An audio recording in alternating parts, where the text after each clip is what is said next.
तशीच अवस्था आहे।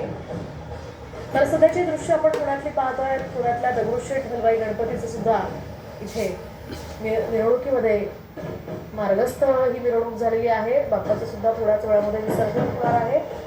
दगडूशेठ हलवाई गणपतीचा यंदाचा हा रथ विशेष आकर्षण आहे, कारण हा विशेष देखावा यंदा दगडूशेठ गणपतीचा साकारण्यात आलेला होता।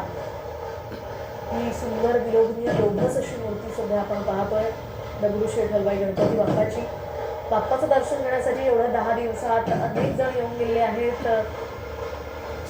सेलिब्रिटीज असतील किंवा नेते असतील, राजकीय नेते असतील, सगळेच बाप्पाचं दर्शन घेऊन बाप्पाची मनोभावे पूजा करून आरती करून गेलेले आहेत। आणि आता अखेर बाप्पाला 10 दिवसांसाठी बाप्पाचं इथे स्वागत करून मनोभावे पूजा करून त्याला निरोप देण्याची ही वेळ आलेली आहे। आणि आता या रथातनं बाप्पा मार्गस्थ झालेले आहेत। काहीच क्षणामध्ये बाप्पाचं इथे विसर्जन होणार आहे। मुंबई पुण्यातल्या सगळ्या